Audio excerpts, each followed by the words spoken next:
Sevgili Finans ve Borsa kanalı takipçileri, yeni videomuza hepiniz hoş geldiniz. Bugün sizlerle birlikte çok önemli bir video çekiyoruz. Sizlere normalde sadece özel derslerimde gösterdiğim, yavaş yavaş da katıla çektiğim bir içerik çekiyorum. Belli başlı teknik analiz araçlarını, belli başlı indikatörleri kombine ederek gerçekten sıfır riske yakın bir şekilde kar marjı üretmek nasıl oluyor? Bunları anlatmaya, göstermeye çalışacağım sizlere. Burada anlattığım bilgiler yatırım tavsiyesi, al sat tut tavsiyesi niteliğinde değildir. Tabii ki zararlarınızdan, karlarınızdan ben sorumlu değilim ama birazdan da göreceğiniz gibi eğer varsa, bulabilen varsa da bunu yorumlar kısmına yazabilir. Bu iki indikatörü birazdan anlatacağım şekilde kullanıp da zarar marjı yazan veya herhangi bir grafikte bunun zararda olduğunu, kar marjı vermediğini gören varsa yazabilir. Tabii ki dediğim gibi bunlar senelerdir uğraştığımız teknik analizin, senelerdir denediğim, kağıt kalemle onlarca yüzlerce yaptığım analizin sonucudur. Çok fazla girişte takılmayalım, sevmiyorsunuz. Videomuza geçelim. Haydi başlayalım. Şimdi bugün sizlerle birlikte iki tane indikatör göstereceğim. Ve bu iki indikatörü kombine olarak kullandığınız zaman neredeyse hiç zarar yazmayacaksınız ve yazdığınız kar marjları da çok yukarıda olacak. Önce indikatörlerimi gösteriyorum. Arun indikatörü ve çekim para akışı indikatörüdür. İndikatörleri random değerlerinde kullanacağız. Sadece çekim para akışının ortasındaki grafiği bir tık kalınlaştırdım daha rahat görebilelim diye. Şimdi Arun indikatörü ve çekim para akışı indikatörlerinin nasıl kullanıldığı teknik analiz eğitim serisinde var. Onu da kartlara bırakıyorum. Fakat eğer bilmiyorsanız kabaca gösterebilirim size çünkü çok detayına inmeyeceğiz. Diğer indikatörleri bilirseniz burada birkaç indikatörle daha teyit almamız bize fayda sağlar. Veya bu indikatörlerin daha iyi kullanımlarını bilip tam detaylı kullanımlarını öğrenirseniz bu da bize artı sağlar. Ama eğer bilmiyorsanız da burada çok basit iki noktasını kullanacağız. 1. Arun indikatörünün bizim için en önemli noktası turuncu çizginin mavi çizgiyi yukarı yönlü kesmesi durumudur. Bakın şurada gördüğümüz gibi turuncu aşağıdan geliyor ve maviyi yukarı yönlü kesiyor. Aynısını burada da mesela gerçekleştirmiş gördüğünüz gibi. Bundan bahsediyoruz. Peki çekim para akışı nasıl kullanıyor? Çekim para akışının kullanımı da birçok farklı metodu vardır bu arada. Bu indikatörler çok büyük indikatörlerdir. Sadece bu şekilde kullanılmaz. Fakat en büyük kullanımlarından biri aşağıdan gelerek sıfırı yukarı yönlü kestiği noktanın grafiğe iz düşümüdür. Burada bize bir al sinyali verir. Örneğin şuradaki sinyallerdir. Tabi bunların dediğim gibi çok ciddi kullanımları vardır. Gelişi, bakın buradaki gelişi ve buradaki formasyonlar da çok önemlidir. Şuradaki kesişle buradaki kesiş arasında gördüğünüz gibi ciddi bir fark var. İşte burada formasyonlar, işte burada çekim para akışının diğer kullanımları da devreye girer. Fakat bize şu anda sadece bilmemiz gereken, yeten şey turuncunun mavi yukarı yönlü kesmesi, çekim para akışının sıfırı yukarı yönlü kesmesidir. Bu bizim için yeterli. Yukarıda sizin için 3 hisse açtım. Petkim, Ege Seramik ve Türk Hava Yolları. Bunlar iki tane büyük ödenmiş sermayeli, hacimli, büyük öz kaynaklı şirketler. Bir tane de küçük öz kaynaklı şirket ki şunu anlayalım burada. Her türlü grafikte, her türlü hissede çalıştığını. Eğer isterseniz derseniz ya hocam bundan sonra göstereceğim bu tarz videoları şu 3 hissede göster, hadi şu 5 hissede bul diye bir iddia ortaya atarsanız bunları yorumlar kısmına yazın. Sizin istediğiniz hisselerde de bu grafiklerin çalıştığını, bu teorilerin çalıştığını gösterebilirim. Tabi dediğim gibi bu teoriler 1-3-5 kişiyle bozulabilecek gibi değil. Çünkü senelerdir yapılan araştırmalar, senelerdir yapılan bu istatistikler sonucu bulduğum bazı kombine indikatörlerdir. Şunu da söylemem gerekiyor. Arun daha baskın bir indikatördür.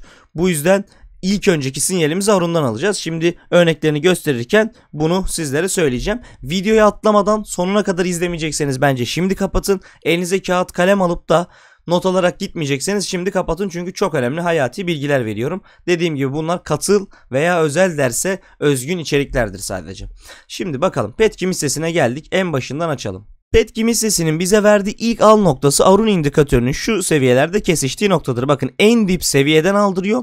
Bu kombinasyonun en önemli özelliğinden biri risksiz bir şekilde yapmasıdır bunu. Neredeyse minimum risk diyelim. Yanlış yönlendirme olmasın ama minimum riskle yapıyor. Bakın çekim para akışının yavaş yavaş yukarı yönlü hızlı bir şekilde çıktığını görüyoruz. Peki buna mukabil Arun'un kesiştiğini görüyor muyuz? Evet, o zaman Arun'un kesiştiği noktadan artık yavaş yavaş alım yapabiliriz. Hatta Arun'un kesiştiği noktadan bir gün sonra da alım yapabiliriz. Çünkü çekim para akışının da net olarak geldiğini görebiliriz. Burada Arun baskın olduğu için Arun kesiştikten sonra eğer çekim para akışı yukarı yönlü gidişatını ivmeli olarak sürdürecek gibi duruyorsa bu noktadan işleme girebiliriz. Ve bu noktadan işleme girdikten sonra ortalama kar marjımız %15 oluyor. Devam edelim. Aralarda çok önemli bilgilendirmeler vereceğim. Videoyu atlamayın.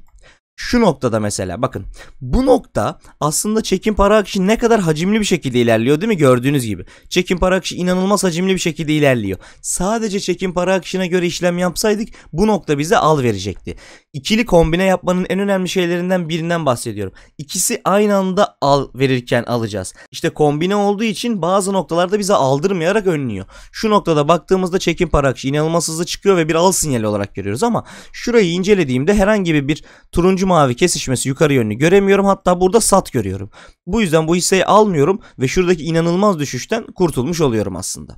Devam ediyorum. Bakalım başka nerelerde bize al sinyali veriyor. Evet, ben tabii ki videodan önce bunları seçip işaretledim ki video içerisinde arayıp zamanımız uzamasın. Bakın şurada çekim para akışının hacimli bir şekilde yükseldiğini görüyorum ve tam şu seviyede Arun indikatöründe bir ala geçtiğini görüyorum. Çekim para akışı bir gün öncesinden aslında ala geçmiş ama dediğim gibi Arun daha baskın olduğu için Arun'un kesişmesini beklememiz gerekiyor.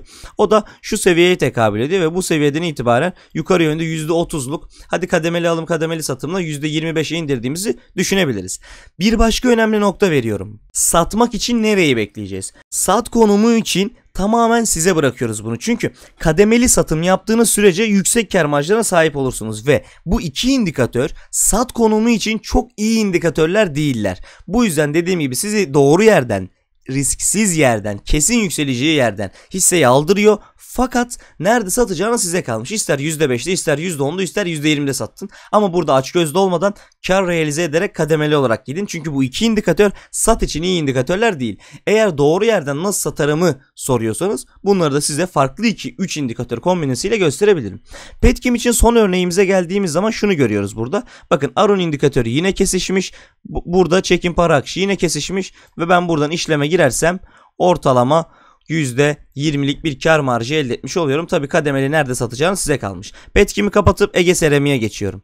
Ege Seramik'te bakalım. Bakın şu noktada çekim para akışı hacimli, bakın tam nerelerden işte eksi 30'lardan geliyor, hacimli para gire geliyor ve tam sıfırın üzerine geçtiği noktada gördüğünüz gibi Arun kesişmediği için burada işleme girmiyoruz. Eğer girsek burada tepemize yakacak. İşte bu kadar güzel çalışan iki kombine indikatördür.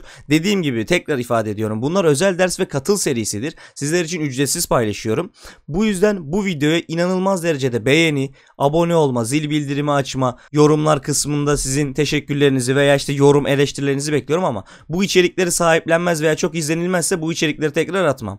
Teknik analiz eğitim serisini izlenmese de atıyorum çünkü o çok ciddi bir eğitim serisi oluşturacak ve seneler boyunca izlenecek. Fakat bu seriler eğer paylaşılmazsa, eğer beğenilmezse gerçekten çok büyük emekler vererek bulduğum bu şeyleri paylaşmak istemiyorum. Demek ki sevmediniz, izlemediniz, ben de paylaşmam bundan sonra. Bu yüzden ne kadar destek olursanız, ne kadar bu serileri sahiplenirseniz o kadar iyi. Dilerseniz sosyal medya hesaplarınızda da videonun linklerini paylaşabilirsiniz destek olmak için. Bakın bir Arun indikatörle daha karşı karşıyayız. Çekim para akışı sıfırı çok güzel bir şekilde hacimli olarak yukarı yönlü kırmış. Bir al sinyali vermiş bize. Ama Arun burada al sinyali vermediği için ne oluyor? Aşağı yönlü düşüşten bizi yine kurtarmış oluyor.